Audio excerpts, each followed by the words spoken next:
I said, yes, I've never seen giraffes. He goes, you are African and never seen a giraffe.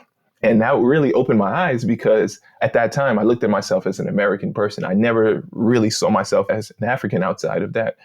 And I told him that I'm from New York and I've never seen a giraffe. So he said, you never seen a giraffe? Come with me. So he ended up taking me. And we just had an amazing experience. He ended up taking me back to where he lives in Kenya. He lived in one of what they call a slum. He didn't have electricity, running water. And it was just a really humbling experience for myself. But I also saw the beauty in it and how everybody in the community really cares for each other in a way that we don't do in America. There aren't a lot of, I say, homeless people there because people look out for each other. If you're hungry, somebody brings you food. Somebody will house you. Everybody, even though there isn't a ton of wealth, I would say, comparative, the way that everybody looks out for each other is remarkable. So it just really opened my eyes to the communal aspect of how people live.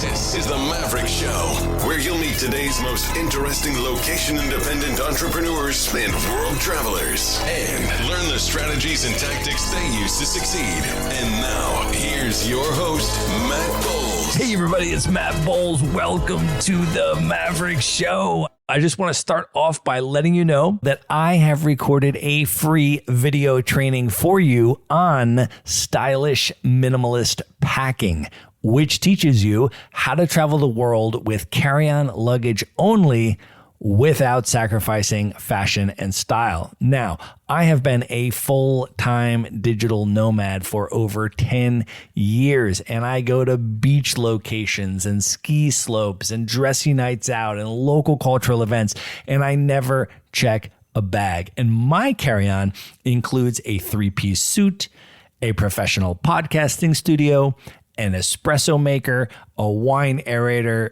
and the list goes on. Now, I have been teaching workshops around the world at nomad conferences about how to do this, and I have finally distilled it into a 60-minute video training that I recorded for you, and you can watch at themaverickshow.com/packing.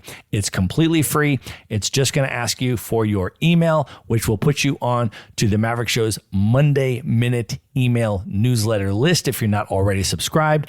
And then you can press play and watch the video. It's waiting for you right now at themaverickshow.com/packing. And now let's get into the episode. My guest today is Darren Chew, better known simply as Chew. He is the co-founder of Choose to Explore, a platform dedicated to showing travelers how to see the world and save $1. He and his wife have traveled to over 60 countries by using points, miles, travel deals, and smart planning, and now teach others how to have unforgettable experiences without overspending.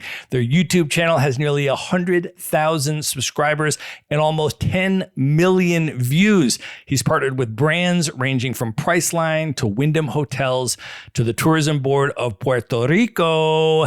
Chew, welcome to the show. Thank you for picking me up and making me sound so good. I appreciate it. Man, I am so excited to have you here, brother. We have so many people, friends in common, and I am super excited to dive into this conversation. Let's just start off, though, by setting the scene and talking about where we are recording from today. I am actually in the Blue Ridge Mountains of Asheville, North Carolina tonight. And where are you? I'm in Long Island, New York, where I'm from. Strong Island represent, man. Well, I know you are from that area, but before we even get into your story, can you share a little bit about your family heritage and where your mother and father are from, and tell a little bit about their story? Yeah, so a lot of people can't tell by looking at me, but I am of Jamaican and Chinese ancestry. So I am first generation American. Both of my parents immigrated to America before I was born. My father is Chinese, but he grew up in Jamaica. And my mother is Jamaican from St. Elizabeth. That's the parish that she's from. Shout out to Jamaica. That's my favorite place I've been. It is unfortunately in the midst of tragedy, Hurricane Melissa right now. So my father is Chinese. His father is from China. My father was born in Jamaica, but his father moved to Jamaica because after slavery was abolished in Jamaica, there was a need for people to work on the plantations. So there was a lot of Chinese and Indian immigrants who came over. At the time, Hong Kong and India were both colonies of the British. So a lot of the British workers came over to Jamaica to work. From there, if you guys know anything about the Caribbean, there's a good amount of Indian and Chinese population. They are very hard workers and very business savvy. So a lot of Chinese came as indentured servants or for work, and then they own a lot of the things across the Caribbean. So my father is of Chinese ancestry, but culturally he identifies as a Jamaican. He went to Chinese school, but I have never heard my father say one word in Chinese. So he identifies as a Jamaican more than anything else. Now, my mother is Jamaican, but she comes from St. Elizabeth, and she's kind of on the opposite side of the spectrum as my father. While my father's family came to work after slavery was abolished, my mother's family actually grew up on Appleton Estates, which is one of the biggest rum distilleries in Jamaica, in the parish of St. Elizabeth. So slavery directly affected my family in both sides because sugarcane working, my family house is actually right behind the Appleton Estates rum distillery. So my parents met when my mother actually was a lawyer in Jamaica. She was one of the youngest, especially being a woman, was one of the youngest lawyers at her time. And my father was an accountant in Jamaica. My father is about, I would say, 12, 13 years older than my mother, but my father was a distinguished banker. They both moved to America for a better life. At the time, my father had papers and my mother did not. So my mother went from being a lawyer and being one of the biggest established lawyers in Jamaica to coming to America and working odd jobs. And for about 5 years until she got her paperwork, was working like live-in aid jobs for opportunities in the United States. And because of their sacrifices, I'm able to bear the fruits of their sacrifices. So I'm curious about your experience coming up in New York, and how did the cultural backgrounds and identities of your parents and coming from an immigrant home, how did that impact you as you were coming up in New York? I feel like immigrants really have two different routes in terms of how they raise their children. I feel like they want you to know your culture, identify with it, and know every part of it, and basically have your identity in that immigrant nature. And then I also see a lot of immigrants who they want you to assimilate to American culture. They want you to identify as American because a lot of the issues that they face as being immigrants in the country, they don't want their children to face. I definitely feel like my parents wanted to Americanize us as much as possible.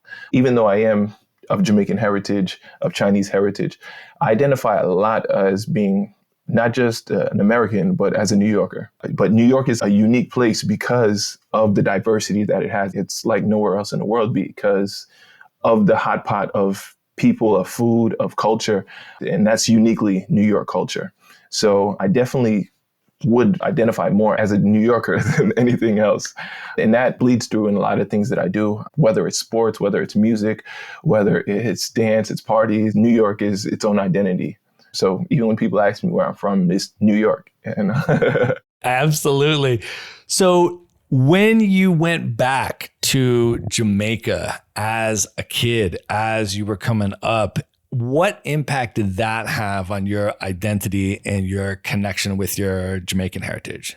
When we were young, my mother actually sent us back to Jamaica. I was raised my first couple of years in Jamaica because in order for my mother to make money and do things, she had to do living jobs. My father was going through school at the time and also working, so she couldn't have really raised us the way that she needed to. So my mother sent us to live with my grandmother at the time. So we were raised in a very strict Jamaican household back in Jamaica. And then when we came back, it was completely different. So we would go to Jamaica frequently. I really started traveling as an adult. Prior to that, I didn't really see travel as even a fun thing. Travel was like, for me, going to my grandmother's. I love my grandmother, but my grandparents, my family is from the country. We're in the mountains. The Jamaica I know is not the Jamaica most people know. I'm in the mountains. We're picking mango trees. We're cooking ackee. We have goats grazing the property. It's a country. It's the bush. So my identity of Jamaica was honestly as an adult, I appreciate it a lot more than I did as a child, because Jamaica was a great time because the weather was warm and it was beautiful, but it was going to my grandmother's house. It wasn't a vacation. And what aspects of Chinese culture were you exposed to coming up? I know you said your dad identified very much as a Jamaican, but I'm curious if there were aspects of Chinese culture that made their way into your household and through your dad that you were exposed to. The real interesting thing with a lot of people is a lot of people that I know that have Chinese and another heritage, it's mostly the mother who is of Asian descent.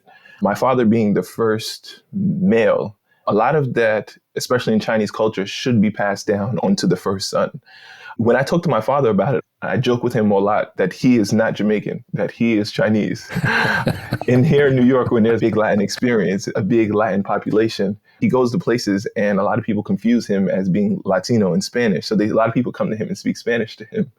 But honestly, I don't know much about China from my father. My father's history is a big mystery to me that I'm trying to dig into now as an adult.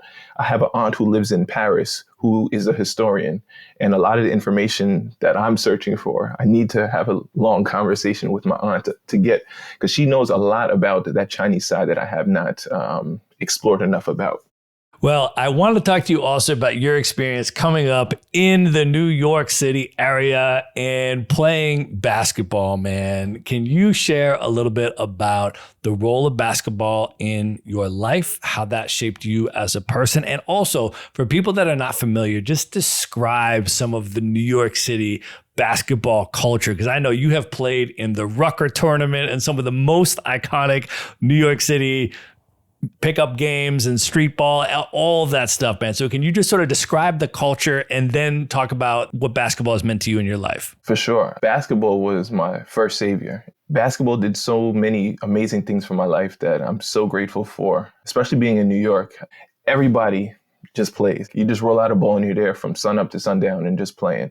Basketball for me has instilled so many different things into me, such as being able to relate to other people, knowing how to work hard and work to a goal, how to communicate with others effectively, and also instilled the work ethic that I have that I feel helps me to any aspect of my life.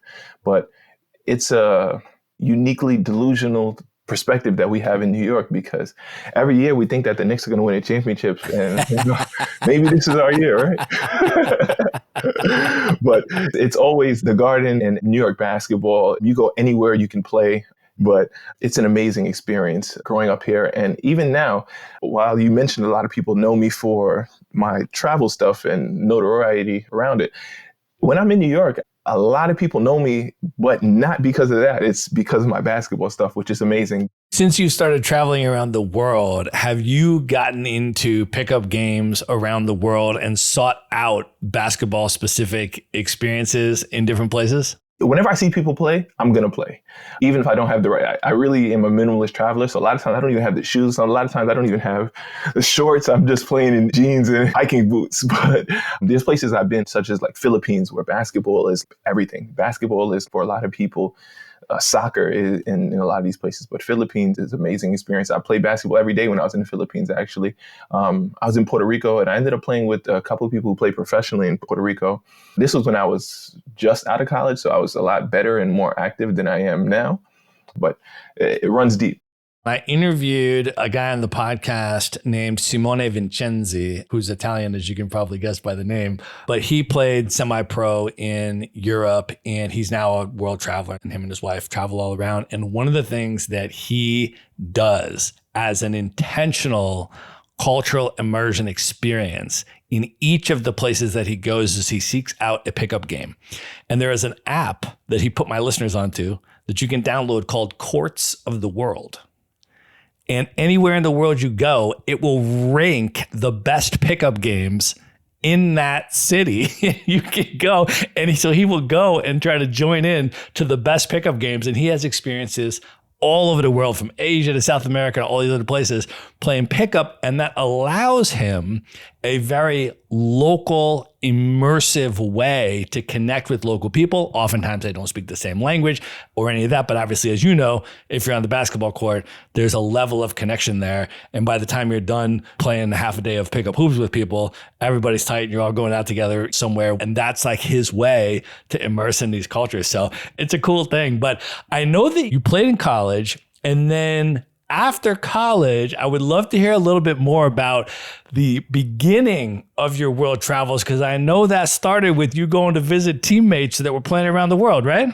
Basically, as I said, travel for me prior to graduating college was not something that I even thought was possible. It wasn't even a dream or anything. It was just traveling. I just looked at it as such an expensive thing to do. And it's just something that they didn't even think was fun. But I had a teammate who's from Germany, Tim, who after we graduated, his visa was going to expire.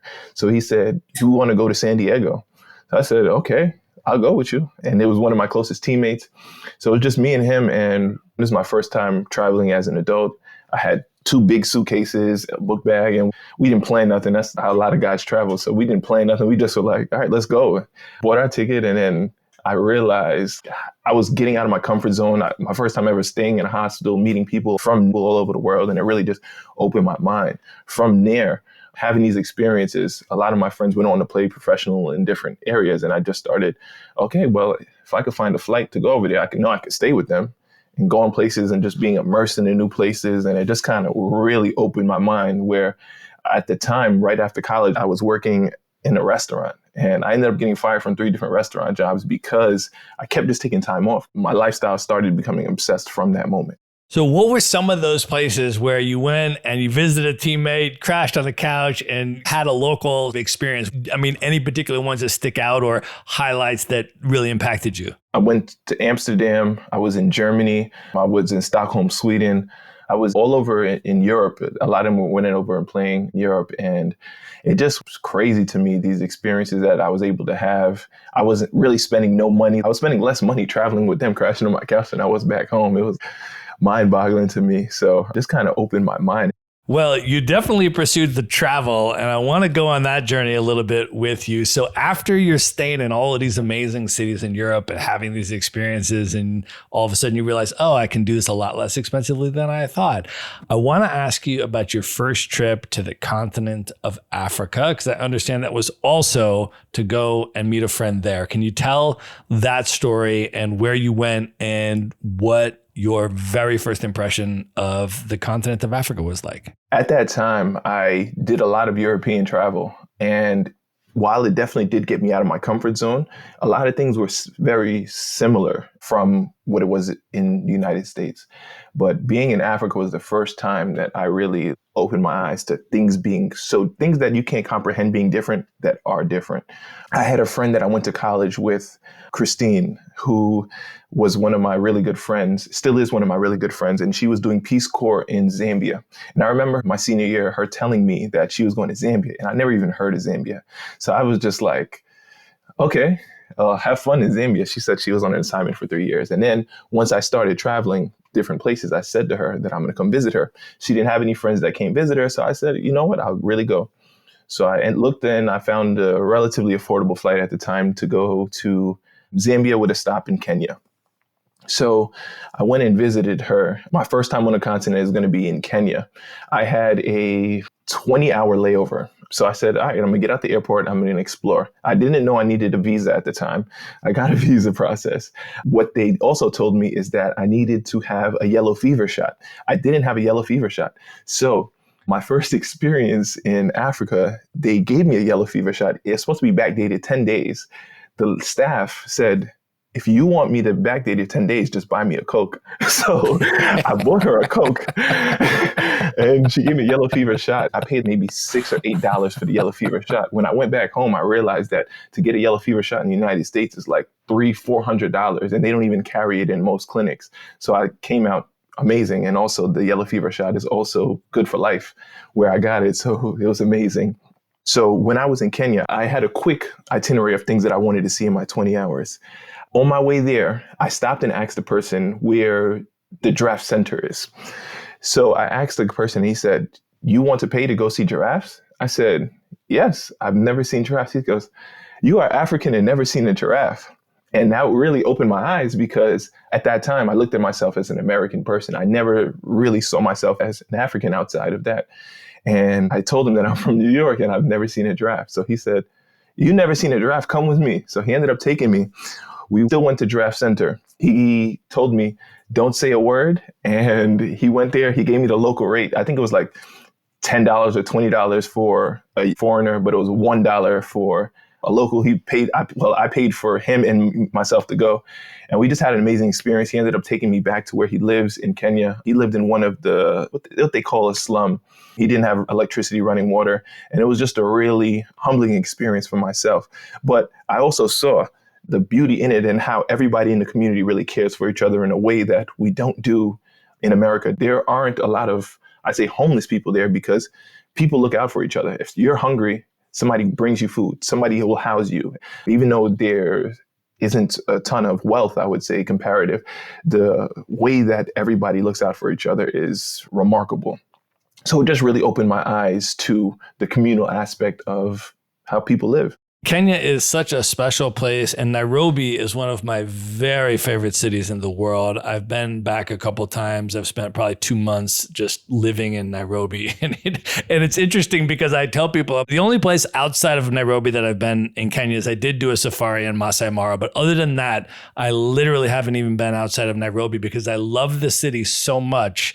When I get there, I just want to live there and be an urban resident in Nairobi and soak it in every day. I'm sure the coast of Kenya is gorgeous. I'm sure all these places that people go and they tell me about, you should go here and go there. I'm like, yeah, I will eventually at some point go there. But when I land in Nairobi, I'm like, I just want to live here and stay here and be here. And so I just spend all of my time in that city because it's so special. But I have actually not been to Zambia or Zimbabwe. Can you talk about then the rest of that journey when you actually got to go and meet your friend? I landed in Zambia and she met me at the airport. We landed in Livingstone and we went there because that's a very big tourist area being in Zambia. Over there, we saw Mosai Atunya, which is the biggest waterfall in the world. It's so amazing. It's a view of something that I've never seen before. We saw lions. We did a lot of the real tourist things, which was great. It was what my idea of African vacation was. But from there, we left to her village. So Christine's lived in the bush. I call it Jamaica the bush. Where she was at was the bush.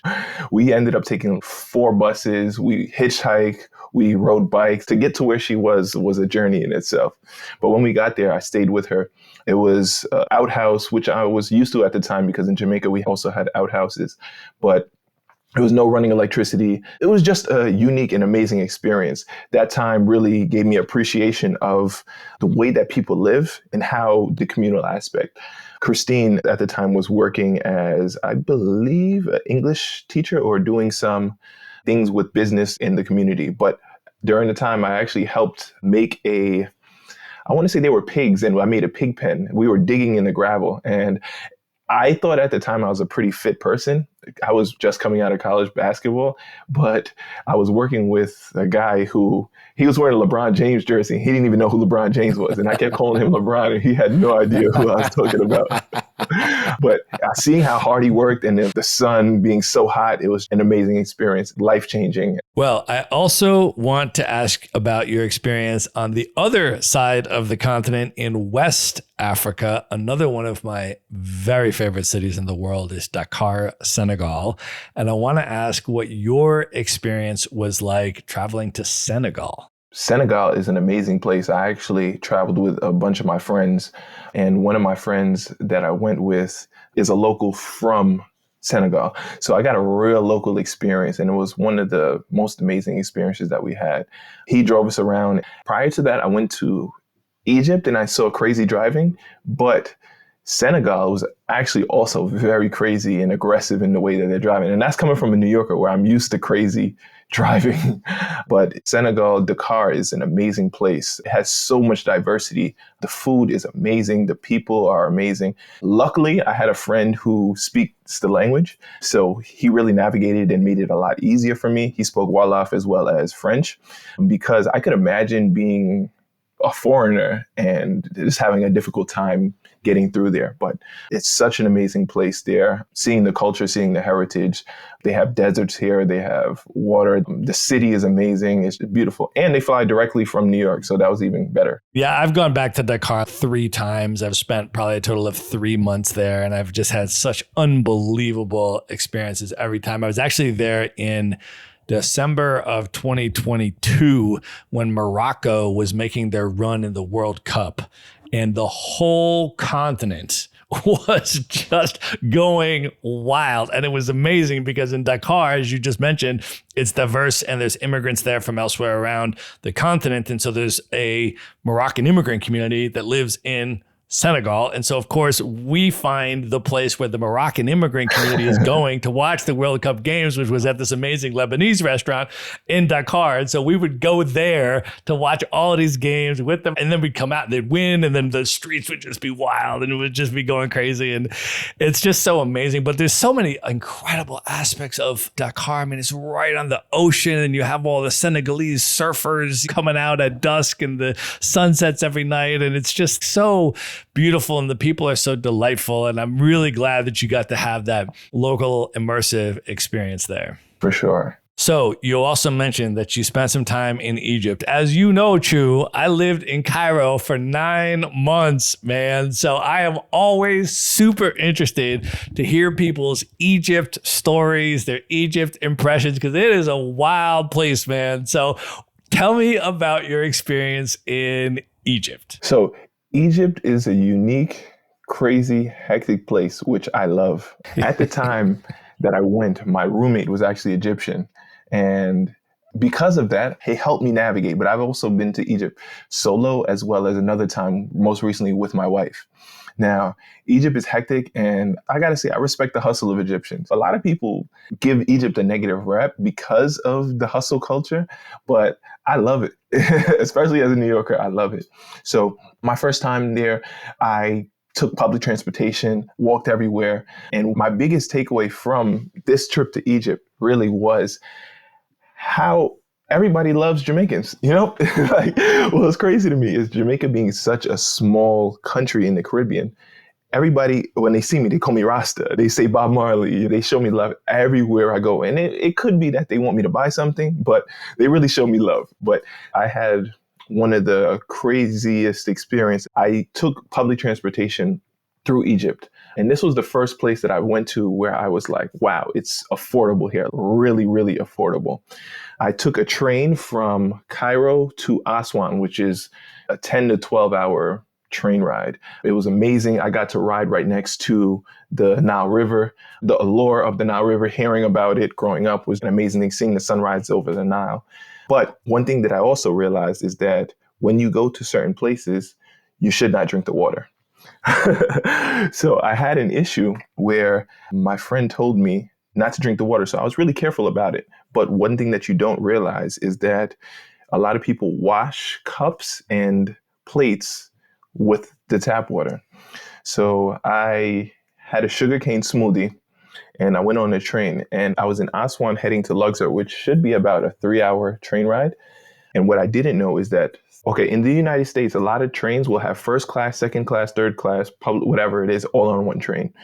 To my understanding, at the time that I went, Egypt was all first class trains, all sleeper trains, all second class, all third class. So if you go to a specific train time, it may be all sleeper trains or all second class or all third class.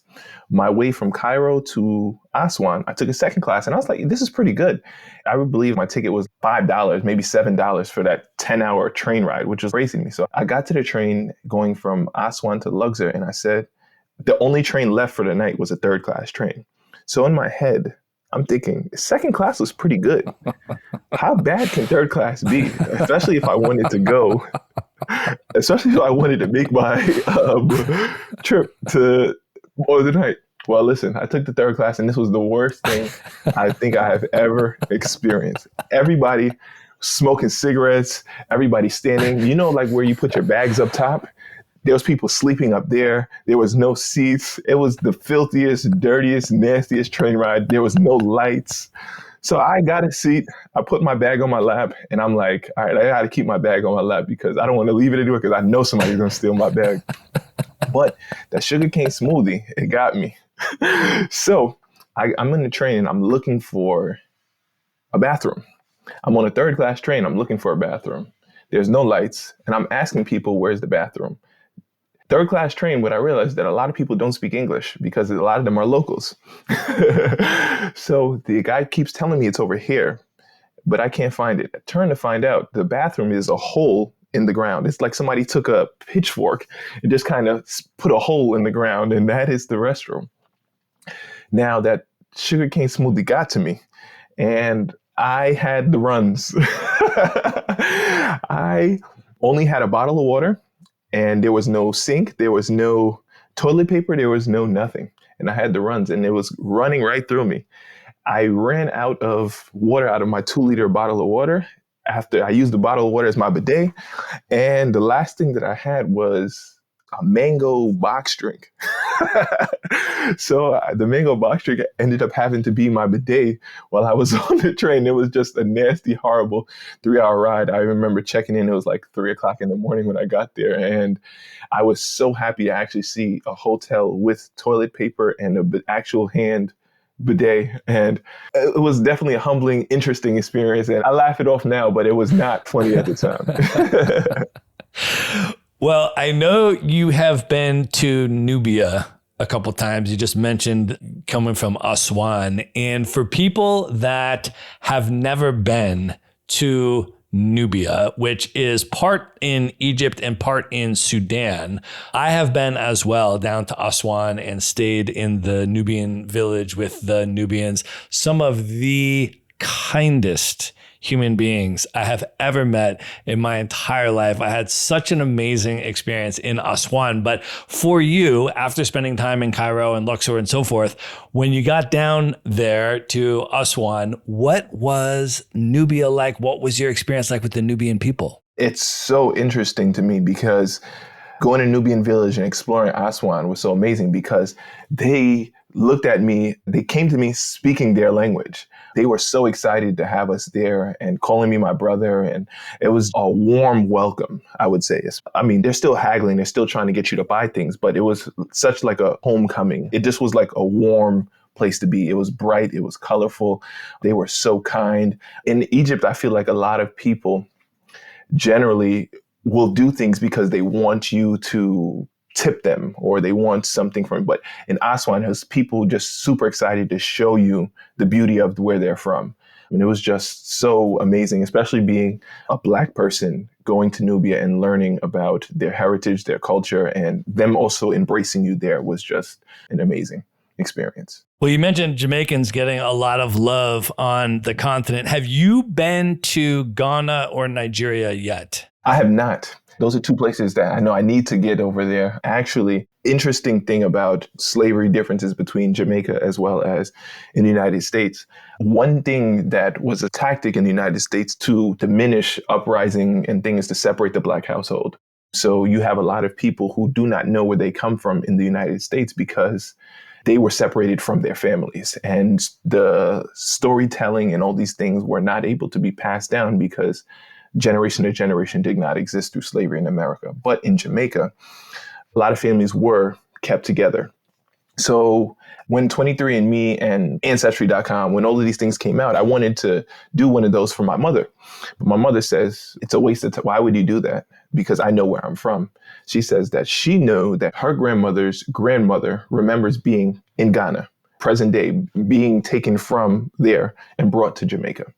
So she says it was a waste of time. And very well, we had one of those tests and it was correct. So there definitely is a tie to Ghana. And I know a lot of Black Americans as well as Caribbeans are from that Nigerian area as well. Yeah, it's really interesting when you go there also to see some of the cultural dialectics. For example, are you familiar with the dance hall music coming out of Ghana and Nigeria? I am not. You're putting me on to something now. I am going to put you on to some stuff right now because that was one of the things. I'm a huge fan of Afrobeats. My main motivation for going to Lagos, where I went and just lived in Lagos for a month, was the Afrobeats, right? I mean, I was just like, man, I gotta go. And then I went to Accra in Ghana for about a month right after that. And that was actually my first time in Senegal as well. So I went on a 3-month trip through West Africa with a very dear friend of mine, Agnes, who I've also interviewed on the Maverick Show, and she is Kenyan. And it was actually really amazing because she has locks. And so people were giving her love, like thinking she might be Jamaican, right? I mean, she's Kenyan, but she was like getting this love anyways. But so we're there. And so, of course, they have all the Afro beats that everyone probably knows, Burna Boy and Wizkid and all of these artists. But then what I didn't know or hadn't been exposed to before I went there is a whole dance hall scene of Nigerian artists and Ghanaian artists producing dance hall music from the continent.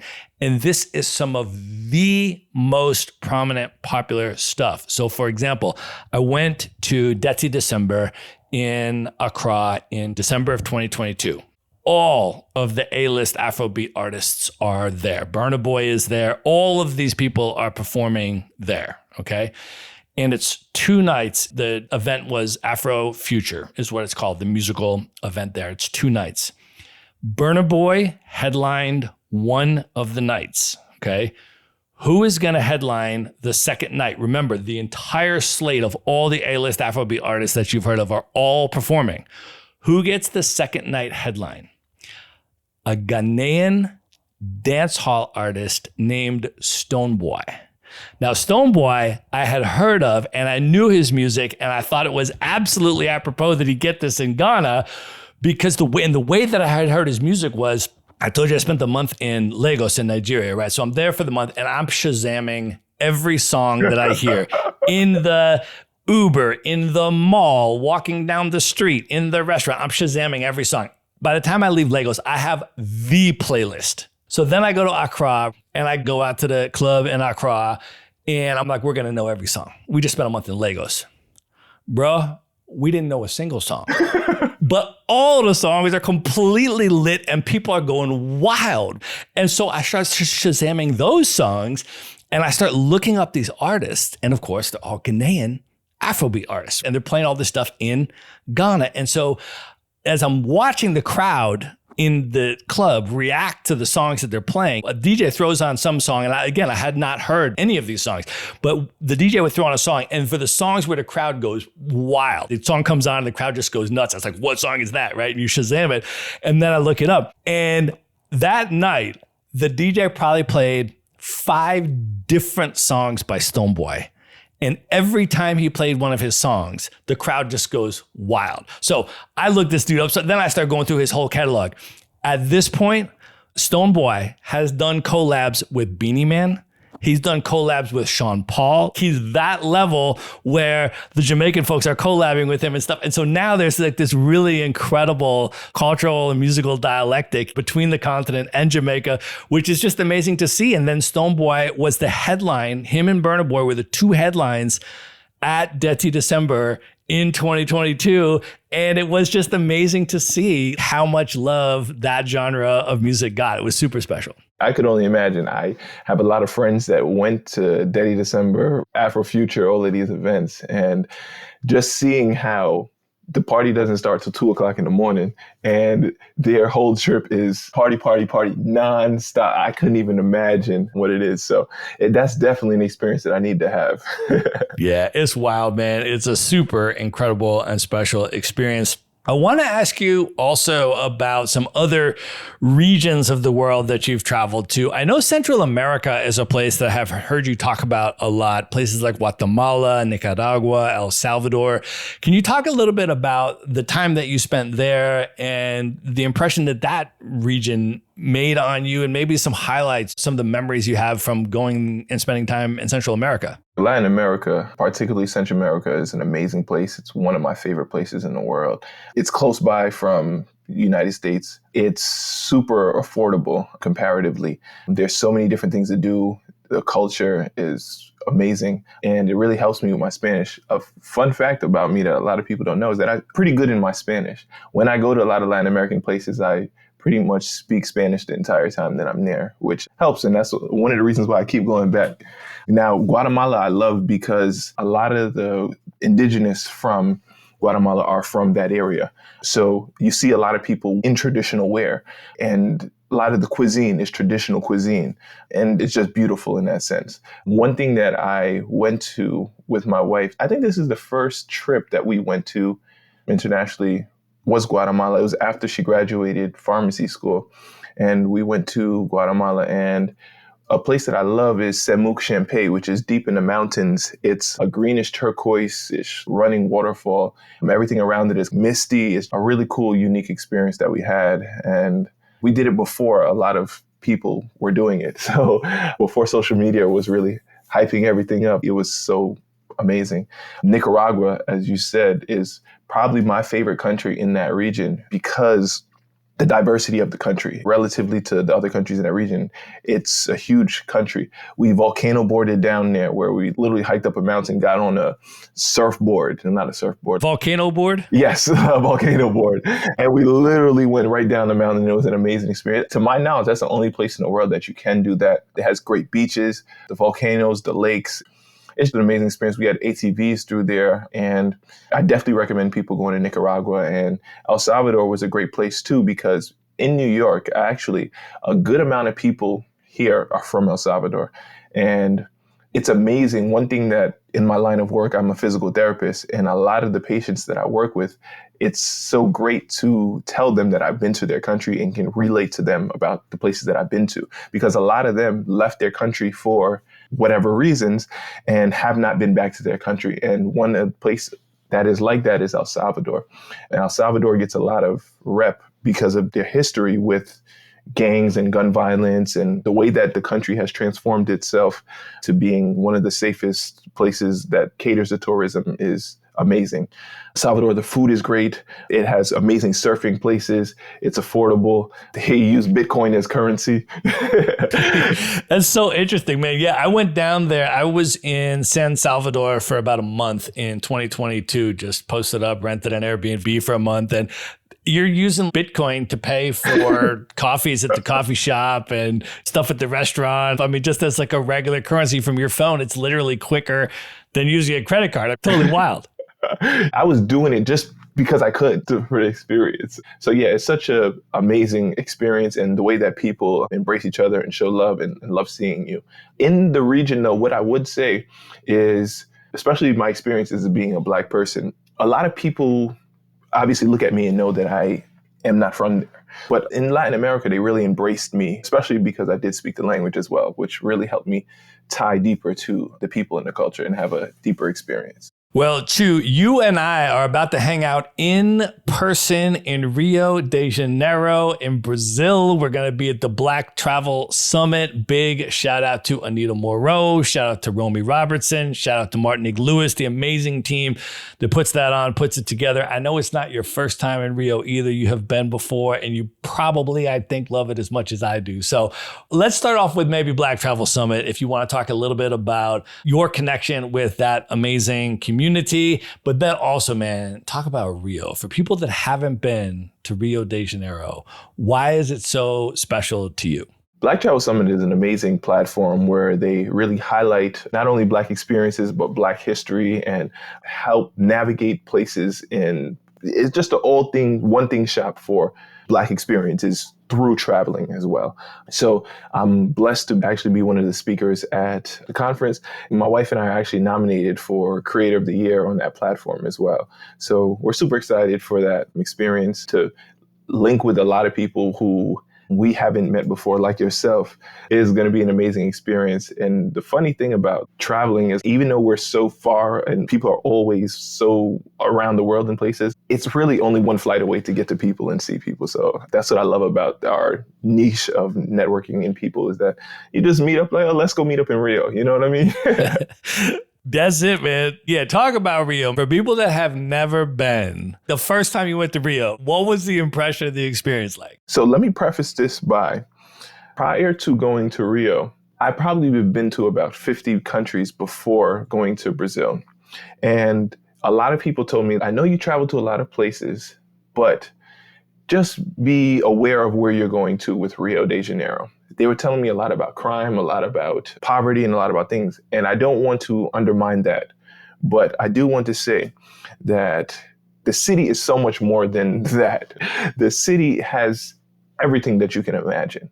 It has the best sunrises and sunsets in the world, the mountains there, the ocean there, the people, the liveliness. It just has an overall liveliness to it, the city. You walk around in the streets and you can see how vibrant the people are, the amazing food that's there. There's so many different things to do. Waterfalls, Christ the Redeemer, taking a helicopter. There's so many crazy, amazing things that's there. And I'm so happy to go back. I said that was my favorite city in the world, and I still think that it is my favorite city in the world. And I can't wait to get back.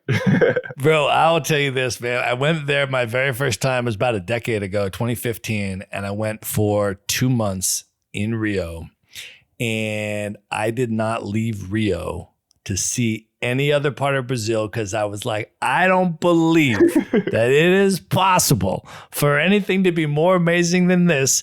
I don't want 59 days if I can have 60. I'm taking every one of them. Bro, I was appreciative of every single day that I had in Rio, even though I was living there for 2 months. So then I left. People was like, oh, did you travel around Brazil? Did you see this? I was like, nope. I spent all my time in Rio, man. And then it was only later as I was traveling around where I started talking to people and I'm like, what's your favorite city in the world? And they're like, Sao Paulo, Brazil. I was like, Sao Paulo? I was like, you been to Rio? They're like, yeah, I've been to Rio. And you've been to Tokyo and Istanbul? They're like, yeah.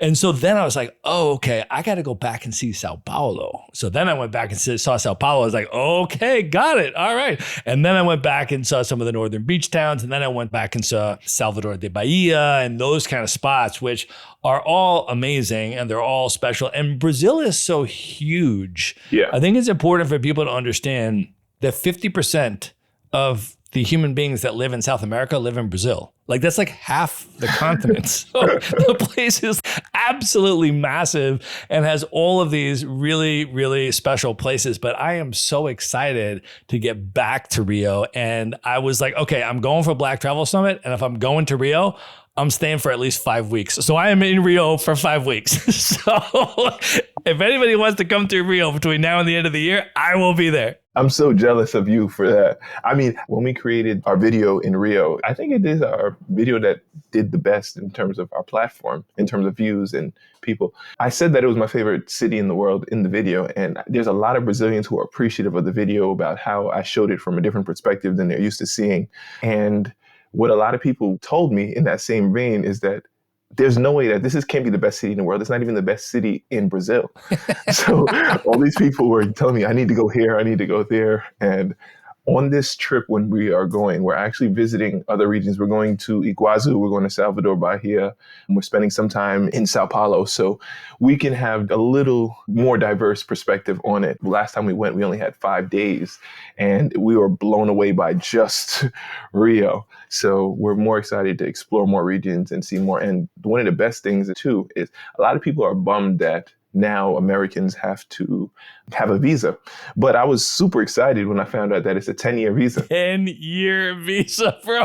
I'm like, all right, so I guess I got to make use of this 10-year visa. My wife and I were planning every year for 10 years, go back. So, bro, I am so excited for you to see those other places. And I almost don't want to tell you anything about them. I just want you to go and experience them. And then we have to have a debrief conversation afterwards. Because I was saying the same thing. I was like, I'd only been to Rio. And that's what I'm saying. I was like, Sao Paulo is your favorite city in the world?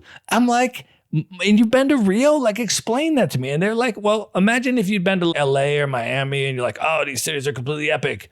And then you're like, why would I go to New York City? It doesn't have the beaches. It doesn't have the stuff. And then you go to New York and, oh, got it.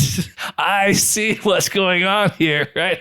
Yeah, Sao Paulo, man. Oh, the street art. One of the main reasons I went there was for the street art. It has some of the best, and as a New Yorker, you'll appreciate, it has one of the best graffiti art scenes in the world anywhere.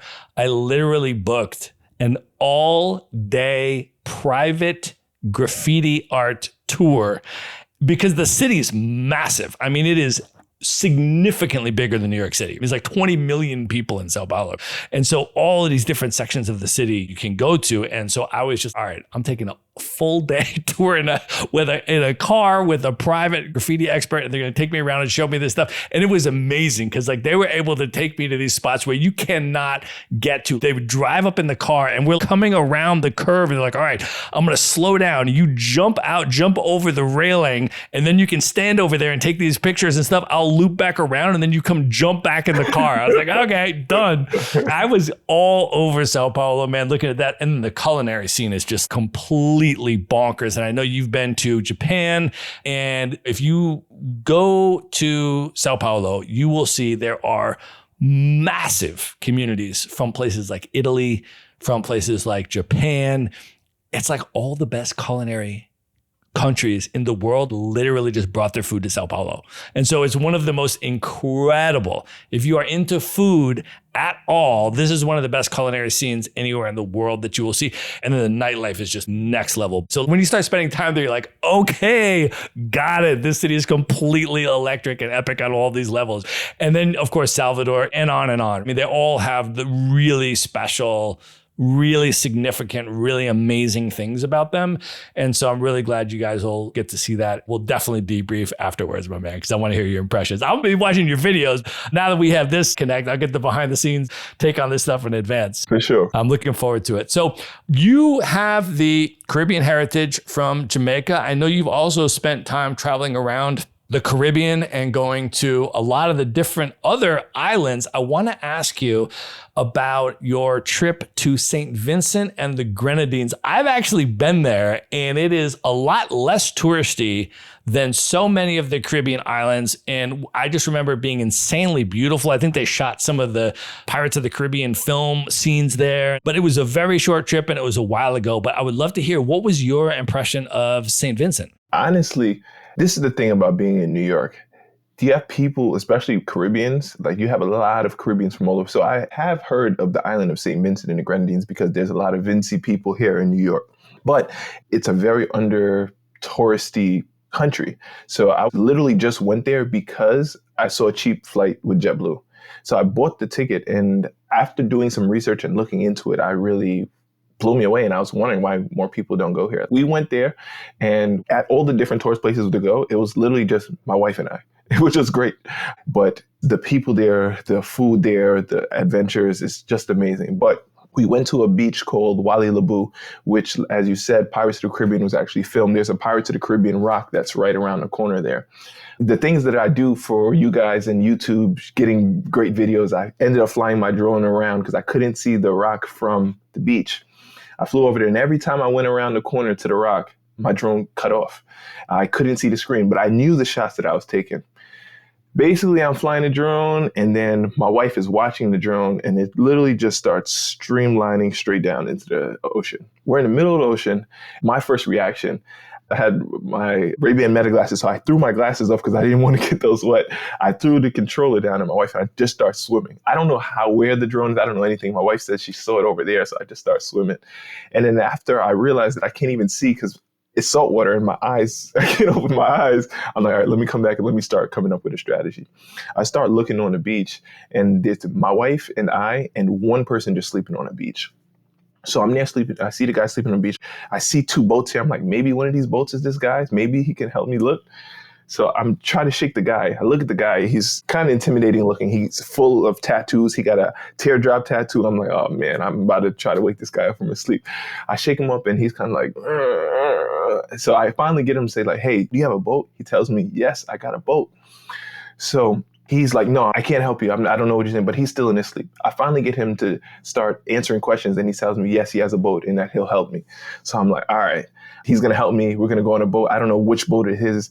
I look at the two boats there. Neither one of them is his. He has a blow up boat with a little motor on the back. So I'm like, all right, if that's what he got, that's what he got. I grab the snorkel. My wife points at where it is. We start looking around there, and we're just swimming way further out. And I'm just there like, oh, are there animals here? Are there sharks out there? What kind of marine life is there? All looking for this drone. Now, let me say, I need the drone really because the footage that I have there, it's not the drone itself. It's the actual contents of the memory card that is $1 million memory card. My wife doesn't want to get on a boat, which I understand. We start looking. After looking for about an hour, we don't find it. I ask my wife. My wife says, okay, I'll get on a boat. She gets on a boat. She points an area. I look on the drone. It says the last area found is exactly right where she says. So I look down. I jump off the boat. I look down and I said, I hope to God this is not where the drone is, because the water was so deep, I could barely see the bottom. I said, if the drone is here and it's the bottom of the ocean, I don't think I can find the drone. I look down and sure, the drone is there. And I said to myself, I don't want to die to get this drone.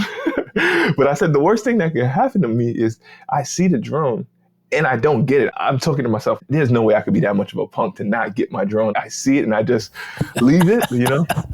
So I start swimming down there and I swear I was going to pass out, but I keep swimming. I grab the drone, I put 2 feet on the ground, push up, and I got the drone back.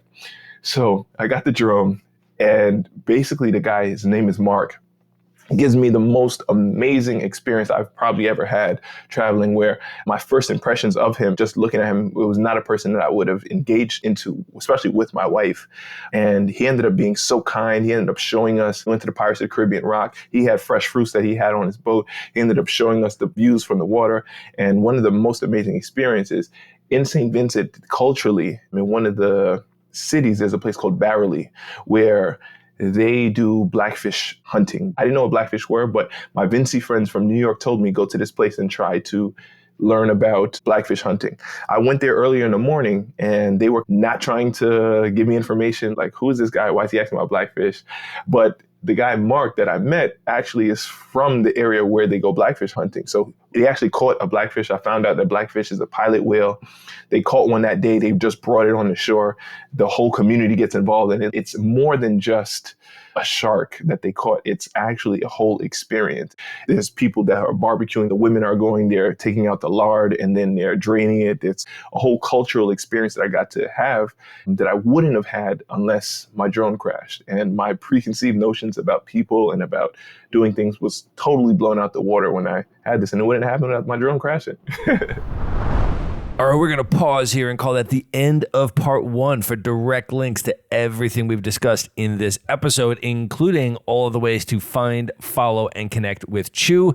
That is all going to be in the show notes. So just go to one place at themaverickshow.com and go to the show notes for this episode. And be sure to tune in to the next episode to hear the conclusion of my interview with Chew. Good night, everybody.